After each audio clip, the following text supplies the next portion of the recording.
India गांवों का देश है और जिस दिन झंडोत्तोलन में किसान और मजदूर खड़े होकर के झंडा फहराना शुरू करेंगे, उस दिन समझा जाएगा कि हाँ, देश भावना, राष्ट्र भावना लोगों में जग गई है।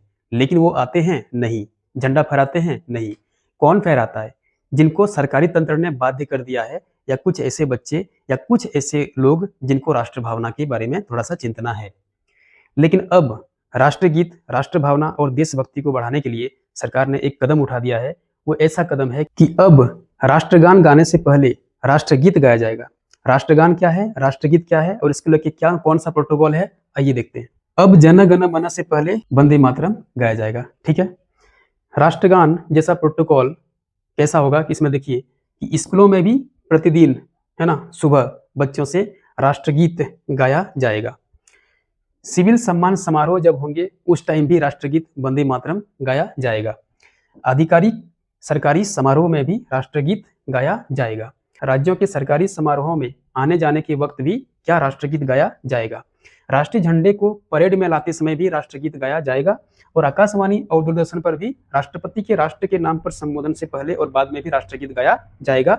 और इस तरह के नियम बदलेंगे और ये अप्लाई हो जाएगा बहुत जल्दी, क्योंकि ये कौन जारी किया है? तो गृह मंत्रालय ने जारी किया है। गृह मंत्रालय ने जारी किया है। और राष्ट्रगीत इस तरह से होंगे, वंदे मातरम सुजलाम सुफलाम मलयज शीतलाम सस्य श्यामलाम मातरम वंदे मातरम। लेकिन इतिहास में ऐसे ऐसे घटनाएं हुई है ना, जिससे आपको पता चलेगा कि कुछ इस्लाम के लोग जो है ना, आज भी वंदे मातरम का जो राष्ट्रगीत है ये गाने से अकचकाते हैं और गाने पर सोचते हैं। क्यों सोचते हैं? क्योंकि वो वोट बैंक को लेकर के स्टैंड है। वोट बैंक ही एकमात्र उनका सहारा है। इस चीज का ना एक इतिहास रहा है वंदे मातरम का। ठीक है, आइए देखते हैं कैसे।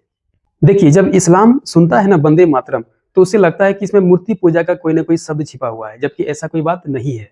देखिए, 1896 के अधिवेशन में जब बंकिम चंद्र ने जो वंदे मातरम स्वीकार किया था, उस गीत में मातृभूमि को देवी के रूप में माना गया है और ईश्वर को किसी भी प्रकार का आकार देना मूर्ति पूजा है, जो इस्लाम के विरुद्ध है, ये कह रहा है ना। जबकि ऐसा कोई तर्क नहीं होना चाहिए। इंडिया को तो माता के ही सम्मान के रूप में हम लोग पेश करते हैं, है ना। पूर्व सोवियत संघ के जो संविधान है 1977 का, उसमें जो अनुच्छेद 62 है, उसमें क्या बोलता है? बोलता है कि रूस के प्रत्येक नागरिक का यह पुनीत कर्तव्य है कि वह समाजवादी मातृभूमि की रक्षा करे।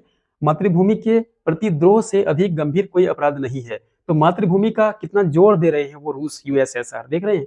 तो हमें कितना जोर देना चाहिए, सोचिए थोड़ा सा।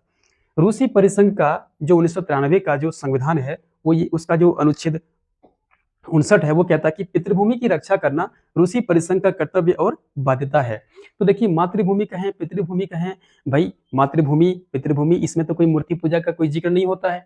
चीनी रिपब्लिक जो है, चीनी गणतंत्र, तो चीनी गणतंत्र के 1982 के संविधान का अनुच्छेद 55 जो है ना, ठीक इसी प्रकार है। उसमें कहता है कि प्रत्येक नागरिक का यह पावन कर्तव्य है कि वह मातृभूमि की रक्षा करे और आक्रमण का प्रतिकार करे। चाइना इतना विकास जो हुआ है ना, ये सब फिलोसफी की वजह से हुआ है।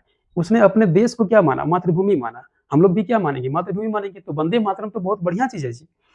तुर्की के तत्समय, मैंने उस समय जब बंकिम चंद्र थे, है ना, उस टाइम सत्तारूढ़ दल का नाम क्या है बताओ? मातृभूमि दल है। सोच के देखिए, मातृभूमि से कितना प्रेम है बाकी देशों का।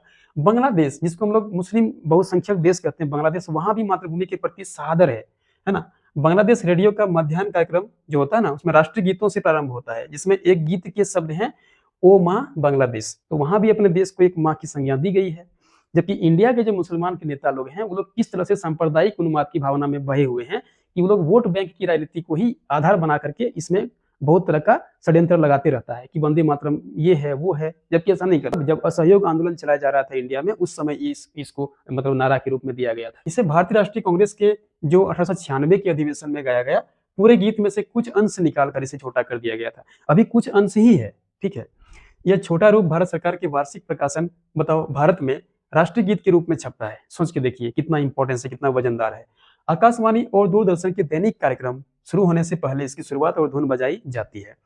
और गीत के बाद छंदों में प्रयुक्त शब्दों पर चाहे जो आपत्ति हो, किंतु उसके प्रारंभिक भाग पर आधारित संगीत के बारे में कोई आक्षेप नहीं किया जा सकता। यह तो वे लोग ही कर सकते हैं जो ये समझते हैं कि जो काम वह मुस्लिम लीग के दिनों में कर सकते थे, वे भी विभाजन के पश्चात भी कर सकेंगे।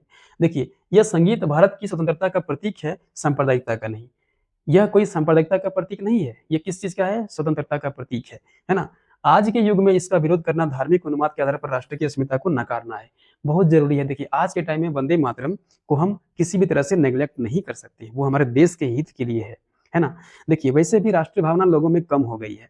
बच्चों को इतिहास की जो फ्रीडम फाइटर्स हैं, उसके बारे में पता नहीं है। और एनसीईआरटी ने भी काफ़ी सिलेबस को छोटा कर दिया है। और जो जैक बोर्ड के एग्ज़ाम होते हैं, वहाँ भी सिलेबस में बच्चों को पता नहीं है राष्ट्र भावना, राष्ट्र हित में कुछ सोच नहीं पा रहे हैं। एक तरफ शिक्षा व्यवस्था हमारी गड़बड़ाई जा रही है, तो दूसरी ओर हमें राष्ट्र भावना की कमजोरी भी अनुभव हो रहे हैं और लोगों में राष्ट्रीय भावना को लेकर किसी भी तरह का विचार और संकल्प दिखता नहीं है। तो इस तरह से राष्ट्र भावना अगर नहीं रहेगा तो देश में बहुत तरह की समस्याएं आएंगी। जब देश को फिर से समस्याएं खड़ी होगी तो किसी भी तरह का राष्ट्रीय भावना की कमी जब दिखेगी तो यहाँ पर कोई भी आगे नहीं आएगा। ठीक 1857 की जब क्रांति हो रही थी तो वैसे ही हुआ था। राष्ट्रीय भावना कमजोर थी, किसी भी लोगों ने सपोर्ट नहीं किया। सिर्फ नॉर्दर्न इंडिया के कुछ स्टेट्स हैं जिसने सपोर्ट किया था, बाकी साउदर्न इंडिया को पता ही नहीं था कि हम लोग इंडिया में रह रहे हैं।